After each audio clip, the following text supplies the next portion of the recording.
Bonjour à tous, merci de vous être connectés. C'est Bruno Fautrel, donc je modère aujourd'hui cette session de séminaire du COFER. Il y a un petit problème technique qui fait que je n'ai pas accès en tant que modérateur, donc je ne vois pas vos questions, mais Violaine, que vous devez voir apparaître à l'écran, pourra les voir apparaître. Et si le souci technique est solutionné, on va pouvoir, comme ça, je l'aiderai à passer au travers de toutes vos questions. Donc, le bureau du COFER est très heureux d'avoir invité Violaine Folt, qui est donc praticien hospitalier dans le service de rhumatologie de la Pitié, pour parler de tous les aspects de discopathie inflammatoire, qui sont des discopathies qui étaient mal connues, par exemple, quand j'ai fait mon internat il y a une trentaine d'années, et puis qu'on a réussi à découvrir et à démembrer un petit peu. Et c'est des situations qui ne sont pas si rares que ça, et qu'il faut savoir reconnaître pour arriver à bien étiqueter cette discopathie inflammatoire, à éliminer d'autres diagnostics et ensuite à assurer une prise en charge qui soit le plus efficace possible. Donc, Violaine, je te donne la main. Si je récupère mes capacités de modération, je viendrai t'aider. Sinon, je te laisse piloter tout ça de main de maître. Violaine, tu as la parole. Merci Bruno et bonjour à tous. Donc Bruno m'a présenté, donc je ne me présente plus. Je ne suis pas sûre d'avoir la discussion par chat en direct, mais en tout cas, si vous avez des questions, n'hésitez pas à ouvrir vos micros et à les poser directement. Donc on va parler des discopathies inflammatoires et je vais suivre exactement le plan dont Bruno vient de vous parler. Et vous allez voir que l'idée, c'est d'arriver déjà à faire effectivement le diagnostic et ensuite de voir ce qu'on peut proposer comme thérapeutique aux patients qui ont une discopathie inflammatoire sur ce qu'on appelle un MODIC 1. Donc, pour illustrer ça, un premier cas clinique et vous montrer un petit peu la complexité des choses.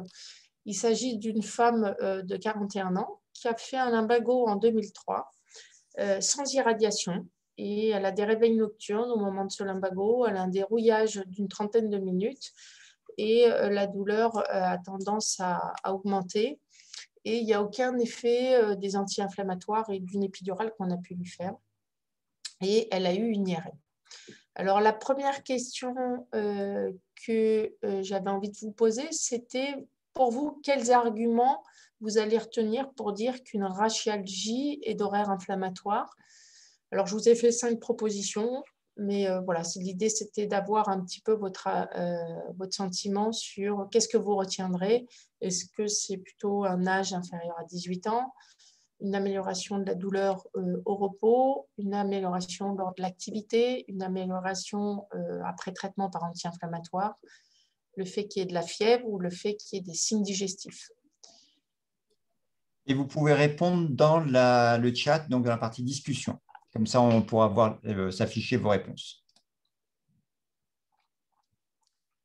Alors, je suis sur le chat, mais je ne vois pas de réponse.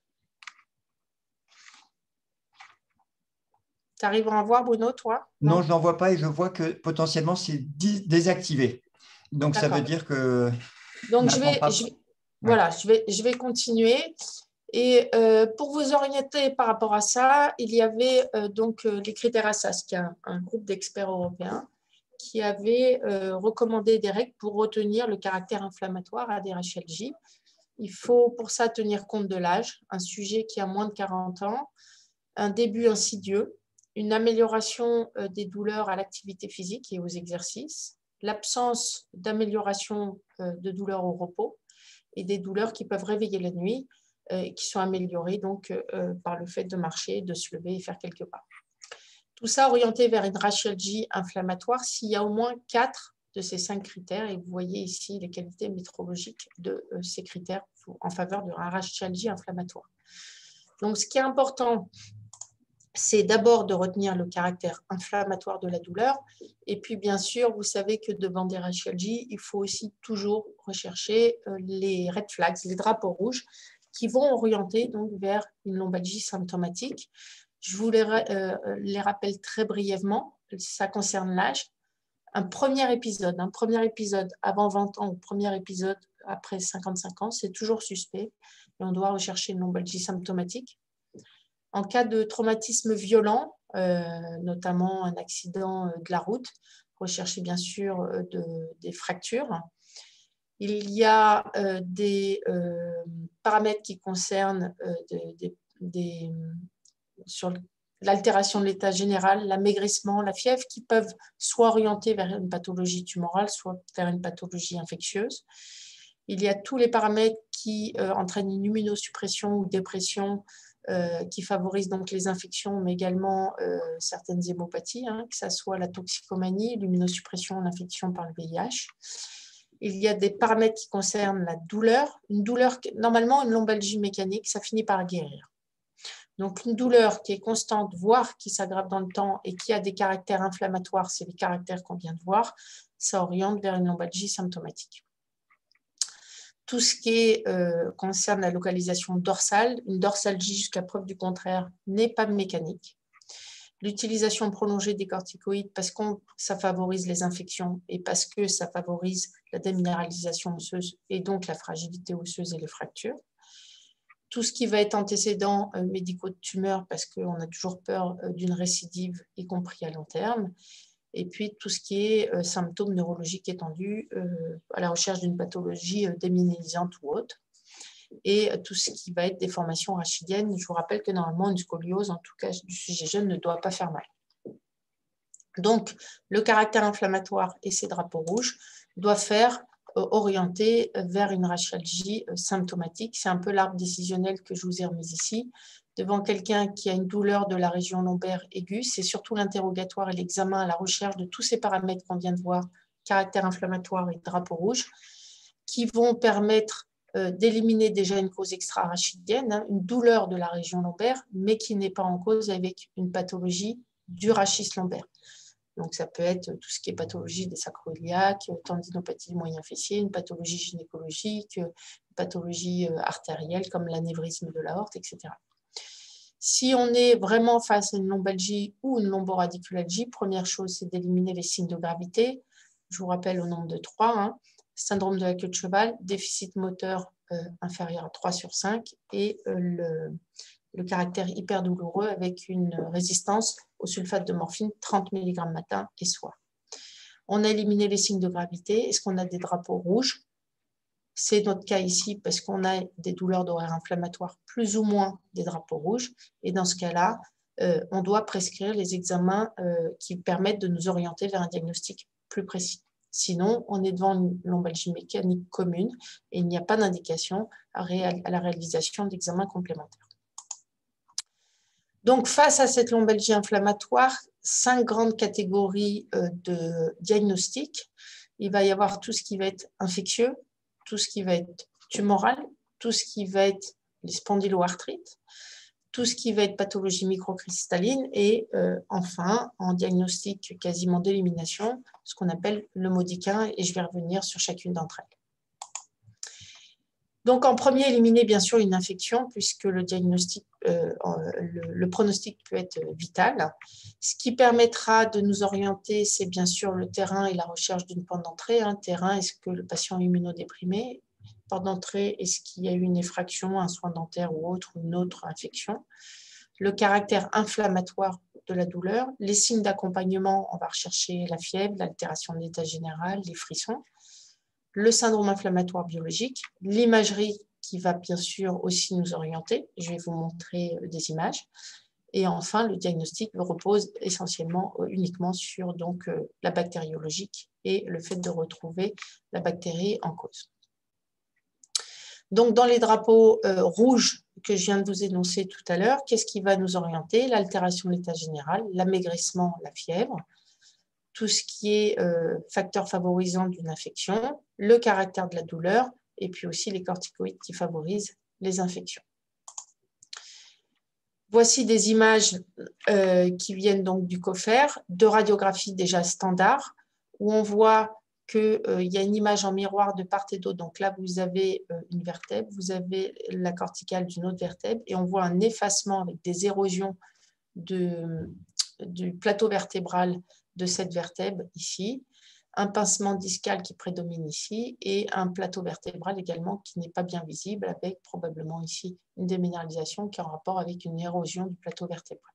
Donc un pincement discal, une image en miroir de part et d'autre du disque intervertébral au niveau des plateaux vertébraux avec des érosions et une disparition de la corticale, un petit peu ce qu'on peut voir comme on peut voir dans les arthrites périphériques. On retrouve ici une image identique avec un pincement, un plateau vertébral irrégulier en miroir de part et d'autre du disque. Encore une autre image ici avec ce pincement discal, le plateau vertébral qui est très fin, qui est interrompu par certains moments. Au niveau de la vertèbre sous-jacente, pareil. Vous voyez que par rapport à la hauteur des disques au-dessus et en dessous de cette image pathologique. On peut également rechercher des images en IRM où on va retrouver donc l'aspect de discite inflammatoire. Discite inflammatoire, c'est-à-dire un hyposignal T1 comme ici des vertèbres et des plateaux et du disque intervertébral qui va devenir en hypersignal en séquence T2. Ce qu'on va rechercher également, c'est donc bien sûr l'hypersignal dans le disque intervertébral et une atteinte aussi, une inflammation des parties molles, que ça soit en arrière dans le canal rachidien et ça signera une épidurite ou en avant dans le cadre d'abcès. Et sur des coupes donc axiales, on va retrouver cet abcès antérieur. Alors là, c'est plus difficile à voir, mais parfois aussi une épidurite au niveau en avant du sac dural. D'autres images, donc là, il y avait 2 étages qui étaient atteints. Sur cette IRM, un seul étage pathologique. Vous voyez ici au niveau du dernier disque lombaire L5-S1, l'hyposignal des plateaux vertébraux et du disque intervertébral. Au niveau des plateaux vertébraux, vous voyez que c'est en miroir, ce qu'on appelle en miroir par rapport au disque intervertébral. Avec un rehaussement, donc là c'est une image toujours en T1 mais avec une injection de gadolinium. Vous voyez que le liquide céphalorachidien est noir et ce qui va prendre le gadolinium, c'est toute cette inflammation avec un rehaussement, quasiment un signal identique au reste de la vertèbre. Une prise de gadolinium aussi au niveau du disque intervertébral. Et puis donc là, les images sans gado mais en T2 puisque le liquide céphalorachidien est blanc, où vous voyez un petit hypersignal. Alors qui est discret, on a un hypersignal aussi du disque intervertébral, hyposignal, hypersignal du disque intervertébral et des plateaux vertébraux, jusqu'à preuve du contraire, c'est une spondylodicite infectieuse. Donc, je vous disais, le diagnostic repose sur les prélèvements bactériologiques qu'il ne faut pas hésiter à répéter, donc au sein du disque, au sein des plateaux vertébraux, à la recherche de la bactérie ou de la mycobactérie en cause dans cette infection. Ça peut être aussi des infections fongiques, donc il ne faut pas hésiter à envoyer les prélèvements dans les différents laboratoires. Deuxième cause donc, de lombalgie ou de rachialgie inflammatoire, c'est tout ce qui va concerner les causes tumorales. Là aussi, c'est le terrain et les antécédents qui vont nous orienter, avec toujours ce fil conducteur, la lombalgie inflammatoire, les signes d'accompagnement qui vont être très proches de ceux d'une infection, avec l'altération de l'état général, l'amaigrissement, parfois de la fièvre, le syndrome inflammatoire biologique, l'imagerie, et puis là, c'est l'anapathe, avec le fait qu'on retrouve les cellules tumorales qui va nous orienter. Dans les drapeaux rouges, ça va être surtout l'âge qui va nous alerter, les antécédents bien sûr de tumeurs, les signes, on en a vu, l'altération de l'état général, l'amaigrissement, la fièvre, l'immunosuppression et le VIH qui nous orienteront plus vers des hémopathies comme le lymphome, surtout s'il y a des sueurs nocturnes. Et puis le caractère de la douleur, vous voyez que je vous ai dit qu'une douleur mécanique s'améliore, une douleur inflammatoire d'origine tumorale, elle va avoir tendance à s'aggraver et d'horaire inflammatoire. Et bien sûr, si la localisation est dorsale, ça sera encore plus suspect s'il y a tous ces signes qui sont surlignés en vert. L'imagerie va nous aider. Vous voyez qu'ici, la radio, c'est la radio qui correspond à cette image IRM. Ce n'est pas toujours évident de voir ou de tilter sur ces hypodensités, ces hyposignaux là, au niveau des plateaux, au niveau des vertèbres. Par contre, ici, on peut se poser la question d'un tassement vertébral, mais qui ne paraît pas forcément pathologique. Je ne suis pas sûre que j'aurais tilté forcément sur cette radiographie. D'autant plus que vous voyez qu'il y a ici des hypodensités qui sont dans l'espace discal, donc qui pourraient être très bien pris pour du gaz. Par contre, quand on regarde l'IRM, on voit cette hétérogénéité au sein des vertèbres. Donc là, on est en T1, ici en T2. Donc en hyposignal T1 et en hyposignal T2, qui sont bien arrondis, qui sont au niveau de différentes vertèbres, à la fois dans la partie centrale et dans la partie postérieure, qui sont très suspectes de métastases. Ici, ça concernait des métastases d'origine prostatique. On peut également avoir des images ici, la radio, vous voyez, qui peut très mal se voir, mais en fait, il y a une lise de l'hémicorps de cette vertèbre-là, avec, si vous regardez bien, on voit bien les apophyses transverses à tous les autres étages. Ici, elle est très difficilement visible, avec une corticale qui est pas bien visible, comme un tassement vertébral asymétrique, et un pédicule là qui est également mal visible. Et si vous faites le scanner et l'IRM à ce niveau-là, on retrouve ces images-là qui correspondent. L'IRM, donc cet hypersignal de l'hémivertèbre qui va venir au niveau de l'apophyse transverse et du pédicule, hein, ça correspond à cette partie-là. C'est pour ça qu'on ne voit pas bien à la fois l'apophyse transverse et à la fois le pédicule, et qui envahit ici les parties molles. Et puis un hypersignal également en avant du canal rachidien, également probablement en rapport avec une épidurie tumorale. Et on retrouve cette image au scanner avec la lise de l'hémicorps ici, la lise d'une partie du pédicule, de l'apophyse transverse et un envahissement ici des parties molles par cette tumeur. Et en fait, à la biopsie, ça correspondait à donc un lymphome osseux. Alors, toutes les tumeurs ne sont pas des métastases ou des hémopathies. Hein. Il peut y avoir aussi des tumeurs bénignes, comme cette ostéomystéoïde. Vous voyez, en fait, c'est la clinique. Hein. C'est des lombalgies inflammatoires très nocturnes chez un sujet jeune qui souvent sont calmés par l'aspirine. Et quand on ne retrouve pas les images sur les radiographies, c'est peut-être que les coupes sont trop épaisses et c'est la scintille vraiment qui nous aide à déterminer cette tumeur qui se retrouve ici, qu'on a finalement réussi à voir en ciblant bien au scanner l'image qu'on recherchait, avec ce nidus typique et cette condensation périphérique. Et vous voyez qu'à la radio, ce n'était pas forcément évident de voir cette ostéomystéoïde. Et puis enfin, les tumeurs bénignes nerveuses qui peuvent donner des radiculalgies inflammatoires. Et on voit ici un élargissement du foramen avec la racine au centre. Et vous voyez une condensation périphérique, ce qui veut dire que c'est quelque chose qui évolue quand même très lentement. Et c'était en rapport avec une image de neurinome qu'on retrouve également en IRM, normalement en hyposignal T1 et hypersignal T2, ici, comme on voit sur l'ensemble de ces images. Donc, troisième grande cause de diagnostic devant une rachialgie inflammatoire, c'est bien sûr les spondyloarthrites. Et ce qui va nous aider à orienter notre diagnostic, c'est les critères de classification, également édités par le groupe de la SAS. Et vous savez qu'on peut... ça concerne les gens qui ont des lombalgies chroniques, donc depuis plus de 3 mois, et qui ont un âge de début des rachialgies inférieur à 45 ans. Donc un sujet jeune qui a des lombalgies chroniques, on peut le classer dans le cadre d'une spondyloarthrite, soit par l'entrée sacrolyte associée, que ce soit à la radio ou à l'IRM, soit au moins un des autres diagnostics ici, soit par l'entrée HLA-B27 avec au moins 2 autres signes par ici. Ce qui nous oriente dans les drapeaux rouges, c'est la jeûne, c'est le caractère de la douleur qui est constante et c'est éventuellement l'hirachalgie au niveau dorsal. Vous avez ici des images, hein, soit de sacroïlite avec cet élargissement de l'interligne des sacroiliaques, cette condensation, donc à la fois des érosions et une condensation de la berge ici iliaque.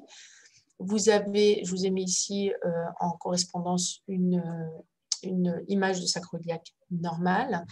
Vous avez ici une image qui est quand même plus discrète. Hein. L'aspect normal des vertèbres, c'est vraiment d'être concave vers l'avant. Et ici, vous avez une perte de la concavité avec une ossification du ligament vertébral antérieur qui donne cet aspect bombé ici, qui est en rapport avec un syndesmophyte, mais sur la partie antérieure de la vertèbre, où vous avez ces syndesmophytes qui sont quand même plus fréquemment retrouvés et que vous connaissez mieux, hein, vraiment verticaux, qui font des ponts d'une ossification des ligaments intervertébraux, qui font des ponts entre les vertèbres, très verticaux, très fins. Ou ici, sur cette image de profil, on retrouve également cette ossification en antérieur, également en postérieur, avec cette condensation des coins antérieurs des vertèbres qui en rapporte avec une spondylite de Romanus. L'IRM également peut apporter des renseignements, que ce soit sur l'inflammation des sacroiliaques ou que ce soit, alors surtout c'est très intéressant au niveau de l'IRM dorsal, c'est de rechercher ces coins postérolatéraux inflammatoires qui sont en rapport en fait avec des arthrites costo-vertébrales. Donc ne pas hésiter à aller sur les coupes très latérales sur l'IRM dorsal à la recherche de ces arthrites costo-vertébrales. Ou alors des images plus classiques comme ici, ces coins inflammatoires.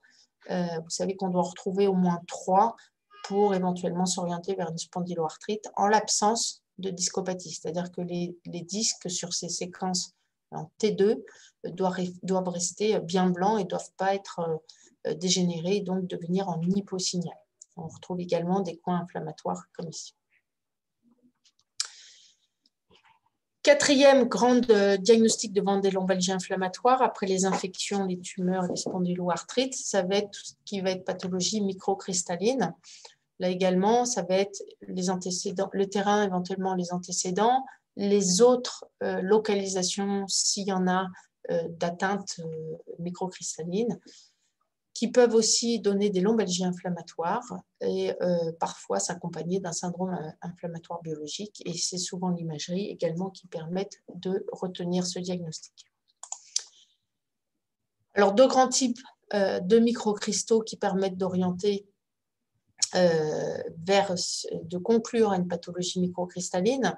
Vous avez ici la chondrocalcinose qui se manifeste essentiellement par ces calcifications, ces fins liserés calciques qu'on peut retrouver également au niveau de la colonne vertébrale et dont la localisation la plus connue est autour de l'endotoïde pour faire ce syndrome de la roue coronée qui peut donner parfois des rachialgies et des cervicalgies extrêmement aiguës, parfois aussi dans un contexte fébrile qui peut vraiment faire penser à une spondylodicite cervicale d'origine infectieuse.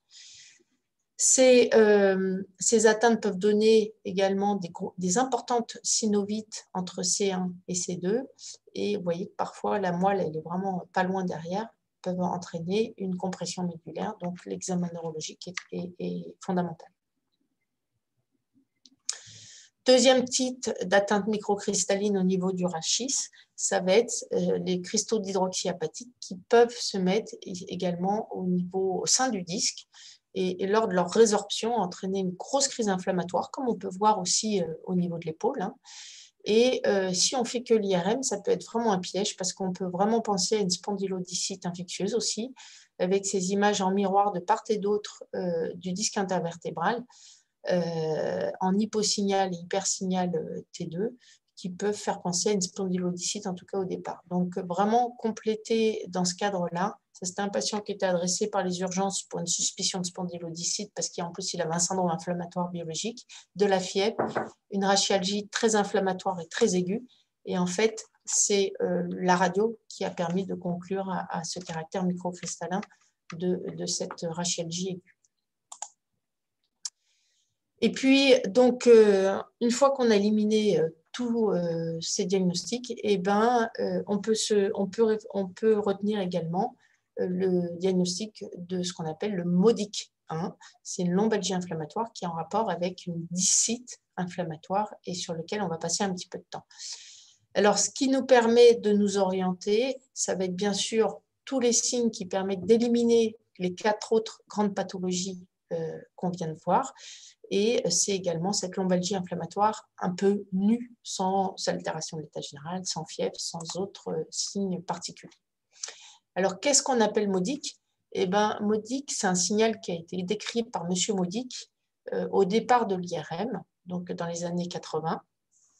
Et M. MODIC a décrit ce qu'il appelle le signal MODIC en 3 grands stades, plutôt en 2 stades au départ, et puis il y en a un 3e qui a été décrit par la suite. Il y a le stade 1 qui correspond à un hyposignal T1 du plateau vertébral et un hypersignal T2. Alors, contrairement à ce que je vous ai raconté dans les discites infectieuses, vous voyez qu'ici, ce signal hyposignal T1, hypersignal T2 au niveau du plateau vertébral, il ne concerne qu'un côté de la vertèbre et il n'est pas en miroir sur l'autre côté de la vertèbre. Donc, première chose, c'est que ce MODIC peut être asymétrique et ne toucher qu'un plateau vertébral au contact du disque intervertébral. Deuxième grande différence, c'est que vous voyez que mon disque il reste en hyposignal en séquence T2. Dans le cadre d'une pathologie infectieuse, le disque sera en hyposignal T1, hypersignal T2. Là, on est plus face à une discopathie, c'est-à-dire hyposignal T1, hyposignal T2. Et puis enfin, on ne va pas retrouver tout ce qui est les abcès, les épidurites, etc., qu'on peut retrouver dans les discites infectieuses. Donc, MODIC 1, ça correspond à un signal inflammatoire du plateau vertébral qui est parfois asymétrique, parfois il peut se retrouver en miroir de part et d'autre du disque et je vais vous montrer d'autres images. Vous voyez qu'ici, par exemple, en chaussure T1, le liquide céphalorachidien est noir. J'ai un hyposignal du plateau vertébral ici de la vertèbre L4, en miroir de L5, de part et d'autre du disque intervertébral. Et quand je regarde sur des séquences en T2, puisque le liquide céphalorachidien est blanc, j'ai un hypersignal de part et d'autre du disque intervertébral. La différence avec une infection, c'est que mon disque il est en hyposignal T1, hyposignal T2. Et puis, je n'ai pas du tout d'épidurite, je n'ai pas du tout d'abcès antérieur. Donc là, on sera plutôt sur un signal MODIC dans le cadre d'une discopathie. Alors, la différence est parfois compliquée, mais ça va être les caractères, bien sûr, aussi anamnésiques, cliniques et radiographiques et biologiques qui permettront d'orienter. Le deuxième stade du MODIC, ce qu'on appelle le MODIC 2, correspond à un hypersignal T1. Vous voyez, là aussi, c'est en miroir par rapport au disque, et hypersignal T2. Alors là-dessus, on est beaucoup plus à l'aise. Pourquoi? Parce que tout ce qui est en hypersignal T1 correspond à de la graisse, donc quelque chose de dégénératif. Donc, ça n'oriente pas du tout vers quelque chose d'infectieux. Et en plus, vous voyez qu'il y a un pincement du disque, une discopathie qui est en hyposignal, en T2. Et le troisième stade, c'est ce qu'on appelle le MODIC 3, a été décrit plus tard et il correspond à un hyposignal T1. Donc, on en voit ici une petite partie, hyposignal T1, hyposignal T2. Et c'est beaucoup plus rare et on verra tout à l'heure, mais ça correspond à ce qu'on voit radiographiquement, c'est-à-dire à une condensation des plateaux vertébraux. Alors, bien sûr, dans une colonne vertébrale, on peut avoir des lésions mixtes, c'est-à-dire qu'on peut retrouver à certains étages plutôt des MODIC 1 et à d'autres étages plutôt des MODIC 2 et avoir un mixte sur différents disques et sur différents plateaux vertébraux de MODIC de stades différents. Alors, la patiente dont je vous ai parlé tout à l'heure qui avait une quarantaine d'années qui faisait un lumbago avec d'horaires inflammatoires, eh ben, elle a cette IRM. Donc, si on la décrit, effectivement, elle a un hyposignal au niveau du disque L4, L5, plutôt au niveau du bord inférieur de la vertèbre L4, qui devient en hypersignal en T2, avec un disque qui reste en hyposignal et des séquelles ici de Scheyerman. Donc, on a vu plus de conclure à un modique 1. Et on explique a priori ces douleurs inflammatoires par ce signal modique 1. Alors, est-ce que c'est fréquent? Alors, c'est toujours l'étude de Modic, puisqu'il avait étudié beaucoup de disques. Il avait étudié plus de 2000 disques en IRM. Et qu'est-ce qu'il avait montré? Il avait montré que le Modic 1 survenait déjà essentiellement, donc était relativement rare, touchait 3% de l'ensemble des disques étudiés, et surtout des disques qui étaient associés à une discopathie. C'était beaucoup plus rare quand il n'y avait pas de discopathie. Donc, en gros, 0,84% des disques avaient un signal modique 1 au niveau des plateaux vertébraux quand le disque était normal, alors qu'il était de 3% un peu plus fréquent quand il est associé à une discopathie.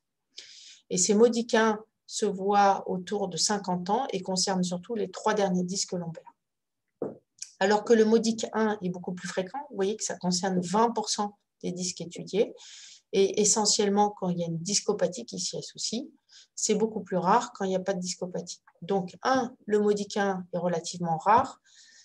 2, le modique 2 est beaucoup plus fréquent. Et ces deux pathologies, ces deux signaux IRM, cette description IRM, se voient essentiellement quand il y a une discopathie associée et se retrouvent toutes les deux vers la cinquantaine et surtout au niveau des derniers disques lombaires. Alors, ça se manifeste comment?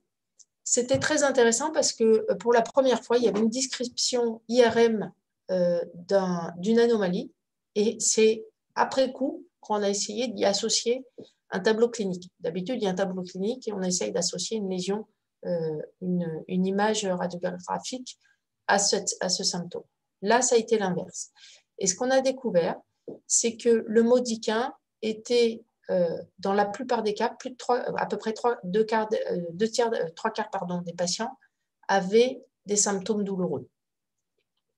Alors que le modique 1 était pas corrélé avec la douleur et seulement 11% des patients sont douloureux.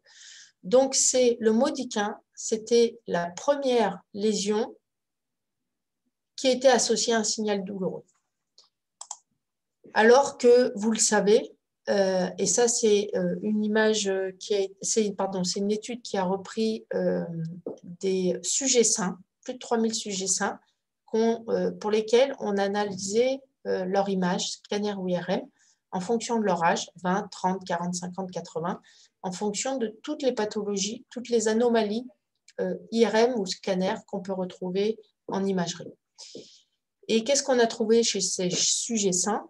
C'est qu'il y avait une fréquence de lésions, notamment de discopathie, qui était très fréquente dès le plus jeune âge. Vous voyez qu'hernie discale, 30%, discopathie, 37%. L'arthrose postérieure, c'est des toutes petites articulations, donc c'est plus difficile à voir, mais que toutes ces anomalies-là, en rapport avec des pathologies mécaniques, étaient fréquentes dès 20 ans, et 2, avaient une fréquence qui augmentait avec le temps, quelle que soit la pathologie, pour devenir quasiment normale. Donc, ça veut dire qu'il y a un vieillissement physiologique de notre colonne vertébrale pour lequel les lésions ne sont pas forcément associées à des douleurs, puisque là, c'était des patients qui étaient asymptomatiques. Et deuxième chose, quand on regarde l'ensemble de ces descriptions anatomiques, on se rend compte que ces lésions-là sont à peu près ont la même fréquence chez les sujets qui ont des douleurs que chez les sujets qui n'ont pas de douleur. Ça veut dire quoi? Ça veut dire que ce n'est pas parce qu'on voit une anomalie radiographique qu'elle est forcément associée à la douleur. Il y a aussi beaucoup de choses comme des contractures musculaires, des petites entorses, etc., des petites déchirures musculaires qu'on n'est pas capable de voir avec les moyens d'imagerie.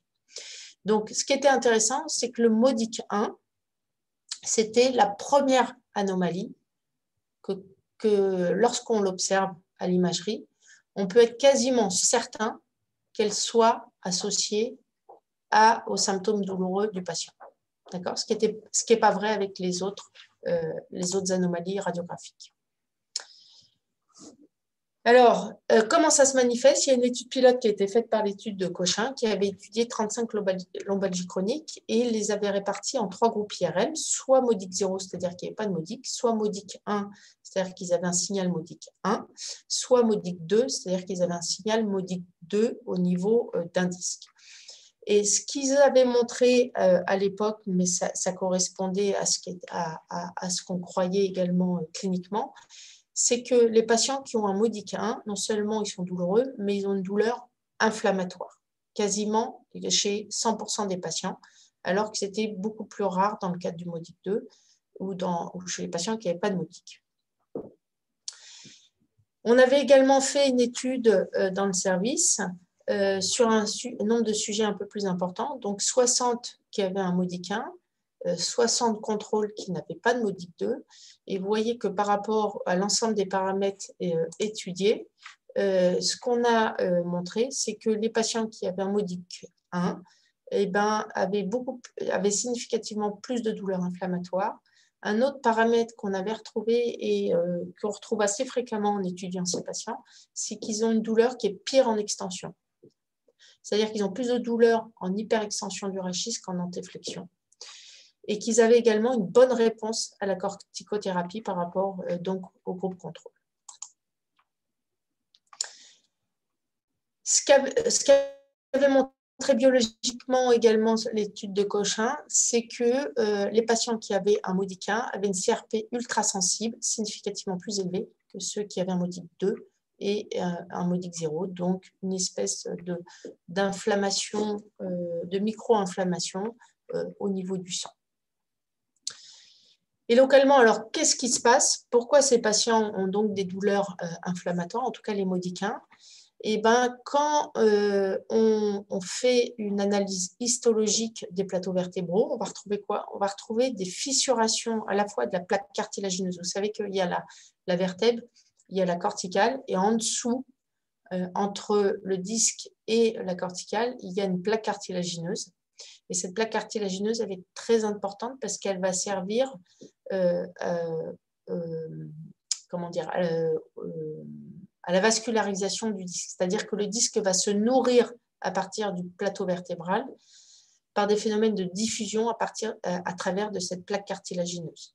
Donc, si cette plaque cartilagineuse est endommagée, eh ben, les échanges et le disque ne peuvent plus être nourris. Parce que vous savez que le disque n'est ni vascularisé, ni innervé. Donc, on retrouve quoi dans ces modiques 1? Des fissurations au niveau de cette plaque cartilagineuse et au niveau des plateaux vertébraux, des phénomènes d'hypervascularisation, et puis tout un tas de cytokines et de molécules pro-inflammatoires, comme les prostaglandines, comme le monoxyde d'azote, comme le TNF et l'anti-IL6, mais on retrouve également de l'anti-IL1.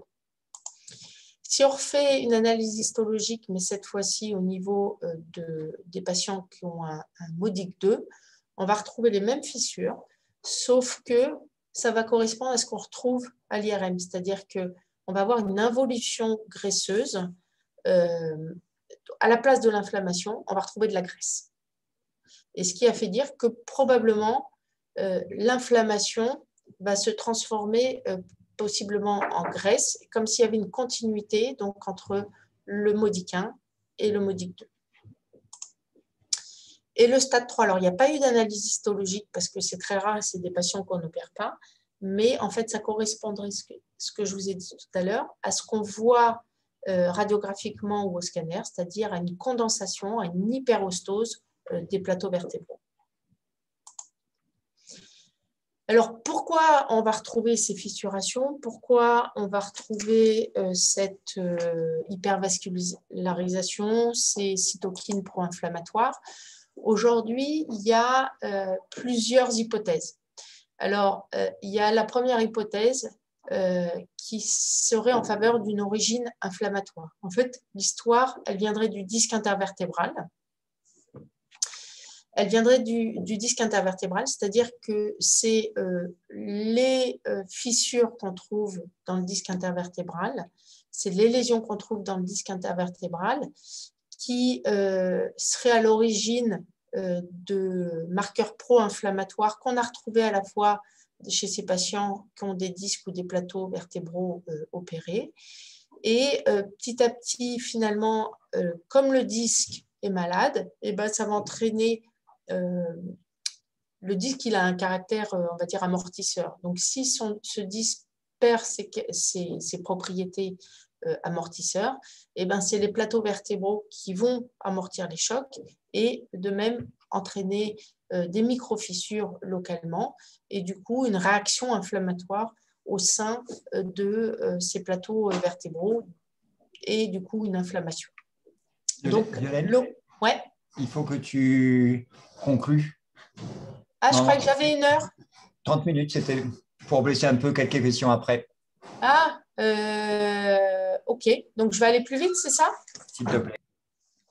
Alors, donc, l'origine inflammatoire, serait l'origine du disque intervertébral. Le deuxième hypothèse, c'est que ça serait vraiment l'origine du stress serait au niveau des plateaux vertébraux, c'est-à-dire qu'il y aurait des micro-fissures au niveau des plateaux vertébraux, une réaction inflammatoire et du coup, en fait, l'origine serait les plateaux vertébraux. Il y a des hypothèses sur des infections de bas grade, du coup, que je ne vais pas décrire parce que ça a été beaucoup discuté, cette origine d'infection à bas grade, notamment le Propionibacterium acnes est une bactérie anaérobique qui a été incriminée, mais avec des résultats des études qui étaient très discutables. Et enfin, une origine génétique, puisque des études chez des vrais jumeaux ont montré que l'héritabilité était comptée probablement pour 30% de l'origine de ces modiques.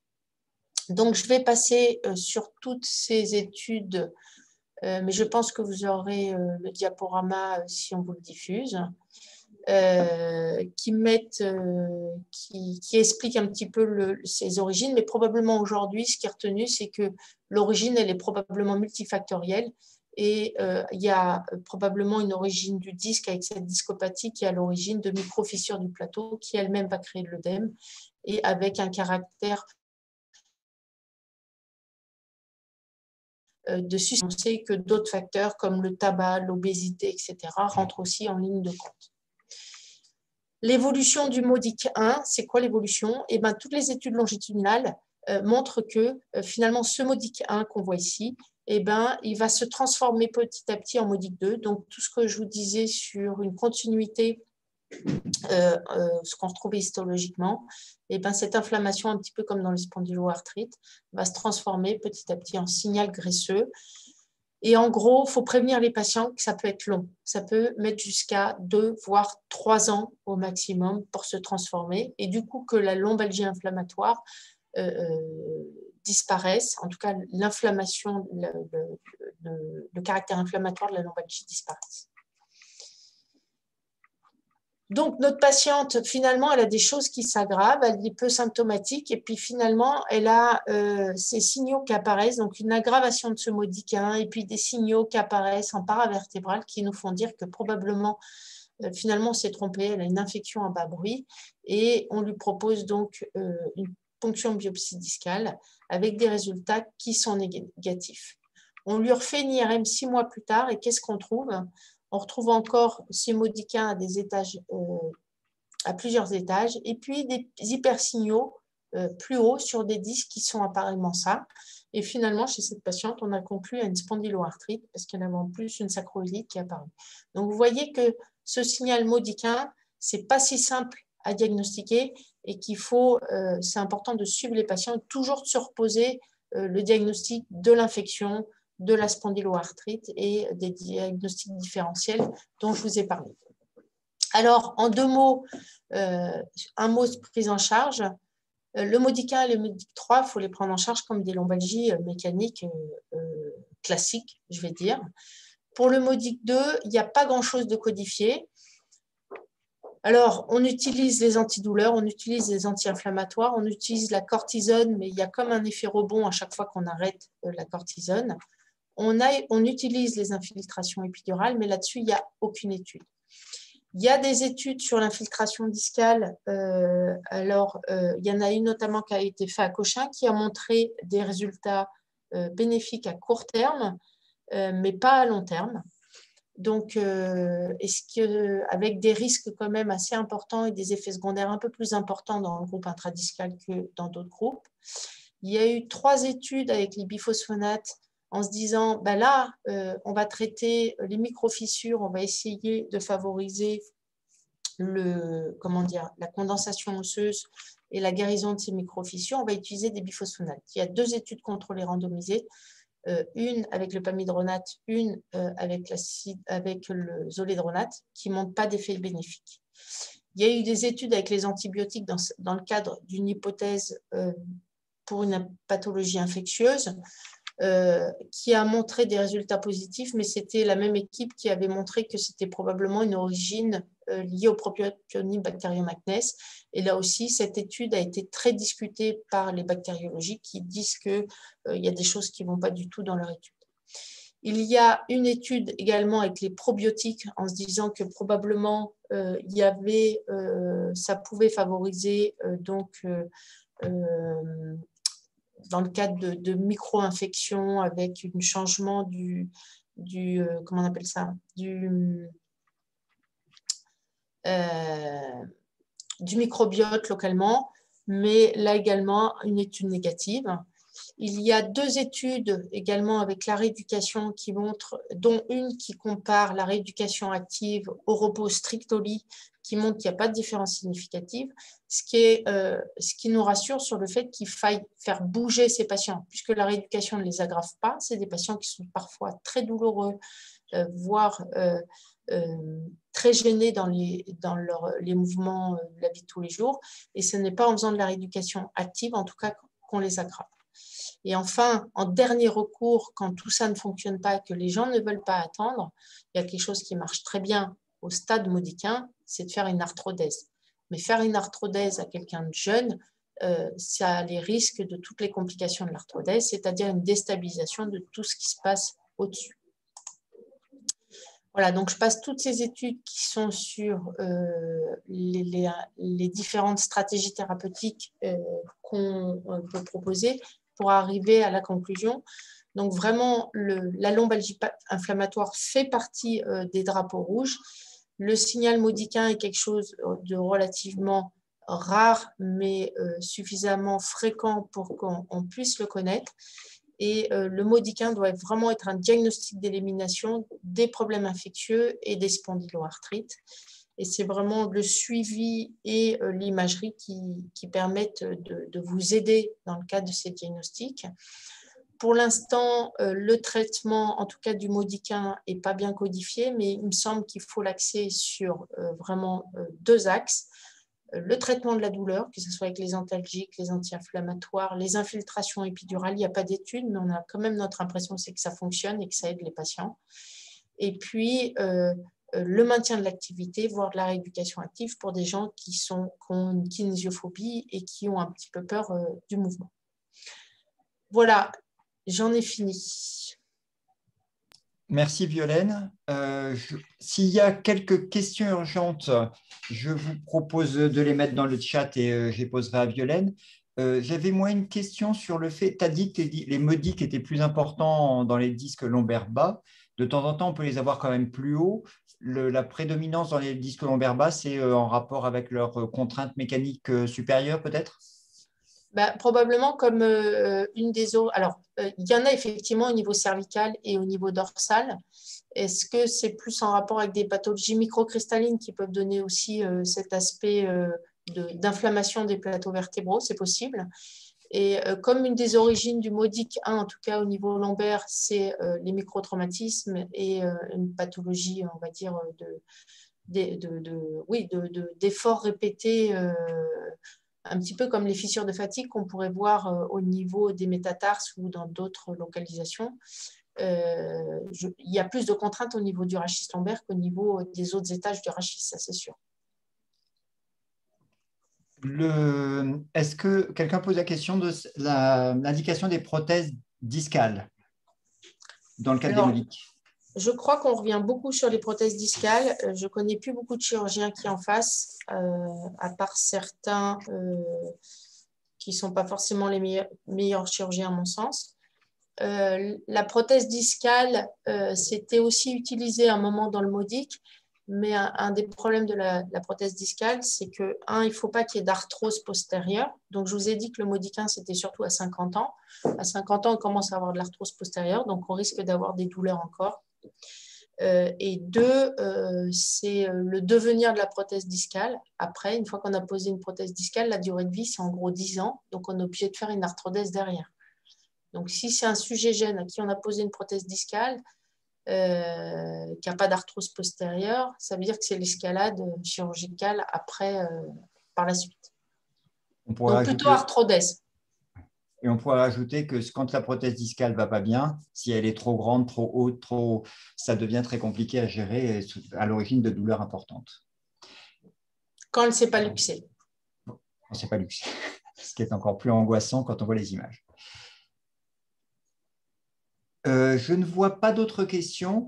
Si vous avez des questions, donc comme on a dépassé l'horaire qui nous était imparti, je ne vais pas éterniser la discussion. Néanmoins, si vous avez des questions, sentez-vous libre de soit vous m'envoyer une question à moi et de la transmettre à Violaine, on vous répondra par email. Et puis, voilà, le diaporama, bien évidemment, va être mis à votre disposition. Comme ça, vous pourrez avoir toutes ces informations-là. Bonne journée à tous et puis eh bien, à la semaine prochaine pour un nouveau séminaire du COFER. Au revoir. Au revoir à tous.